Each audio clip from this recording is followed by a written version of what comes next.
اب میں نے جرم کیا کیا ہے؟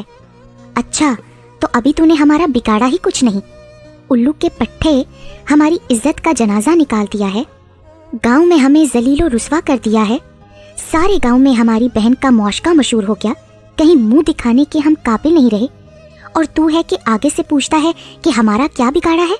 ابھی اور کوئی کسر رہ گئی ہے بگاڑنے کی؟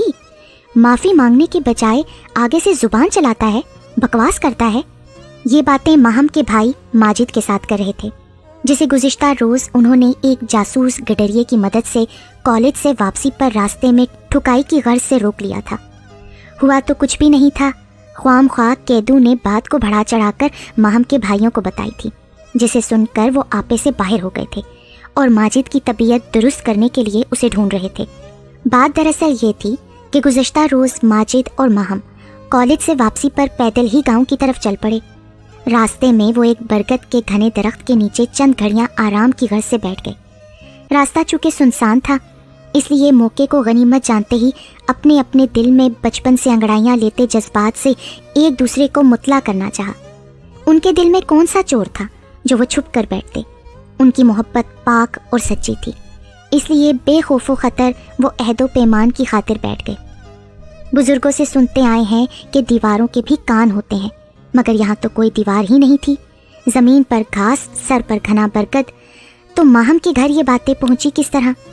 ثابت ہوا کہ جہاں دو پیار کرنے والے موجود ہوں گے تو وہاں محبتوں کا قاتل قیدو بھی کسی نہ کسی روپ میں ہوتا ہے۔ ہوا یوں کہ انہی کے گاؤں کا ایک گڈریا ادھر بکریاں چرا رہا تھا۔ بکریاں تو گھاس سے پیٹ بھرتی رہیں اور وہ خود درخت پر چڑھ کر سو گیا۔ ماہم اور ماجد کی باتوں کی آواز سے اس کی آنکھ کھل گئی، کان لگا کر وہ تمام باتیں ان دونوں کی سنتا رہا۔ شام کو جب وہ ریوڑ لے کر گاؤں پہنچا، سب سے پہلا کام اس نے یہ کیا کہ تمام کی تمام باتیں جو اس نے سنی تھیں ماہم کے بھائیوں کو ایک کی دو لگا کر فر بتا دیں۔ ماہم کے بھائیوں نے ساری رات کانٹوں کے بستر پر کاٹی۔ اگلی صبح وہ ماجد کو پکڑنے کا پلان بنا کر گھر سے نکل پڑے۔ ماجد اسی گاؤں کا رہائشی تھا، مگر وہ آج کسی مجبوری کے باعث کالج نہ جا سکا، جبکہ ماہم مقررہ وقت پر کالج پہنچ گئی۔ ماہم کے بھائی سارا دن کالج کے راستے میں ماجد کا انتظار کرتے رہے، مگر اپنے مشن میں وہ کامیاب نہ ہو سکے۔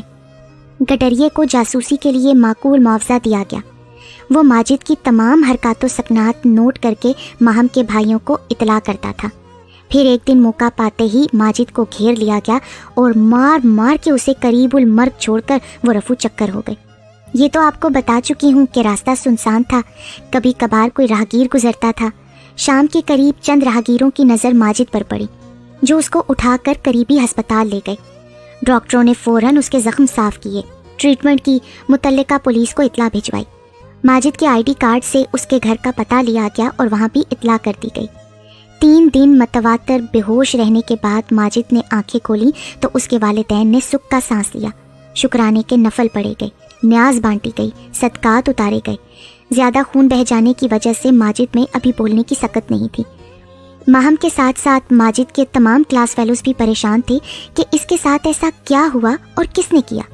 وہ سب بما پولیس کے حقائق جاننے کے لیے پریشان تھے۔ تقریباً 1 ماہ بعد ماجد بولنے کے اور لکھنے کے قابل ہوا تو اس نے تمام حالات و واقعات سے اپنے کلاس فیلوز کو مطلع کر دیا۔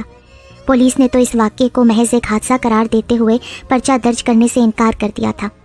ماہم پر بھائیوں کی گندی ذہنیت آشکار ہو چکی تھی۔ وہ اپنی جگہ پریشان تھی، ماجد آہستہ آہستہ روبے صحت ہو رہا تھا۔ ماجد کا ایک کلاس فیلو سلیم تھا، جس کا والد اسی تحصیل ہیڈ کوارٹر میں حاضر ڈیوٹی سیشن جج تعینات تھے۔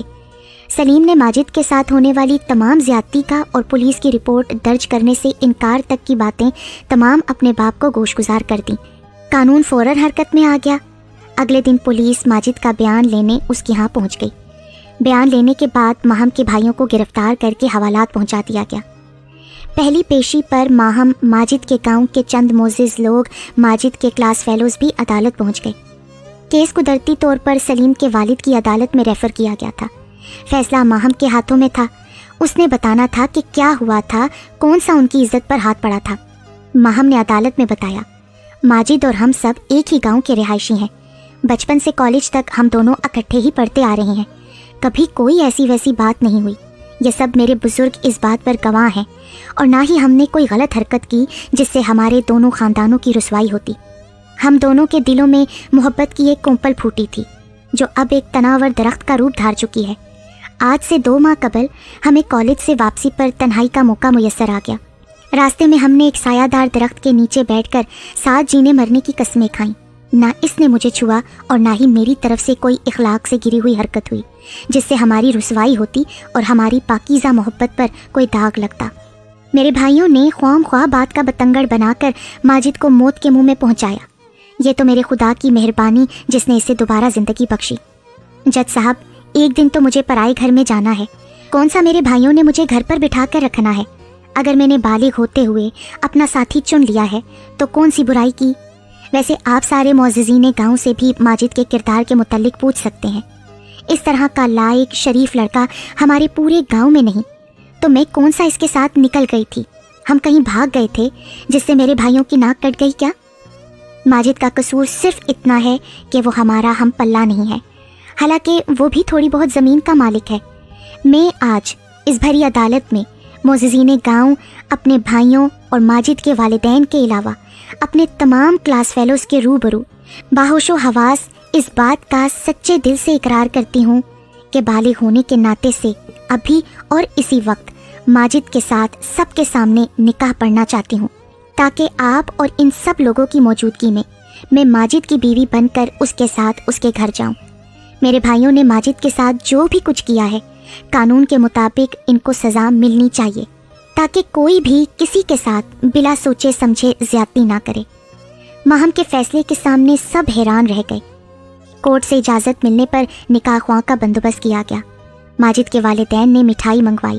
سب لوگوں کے سامنے ماہم ماجد کی دلہن بن کر عدالت سے سیدھی اس کے گھر پہنچ گئی۔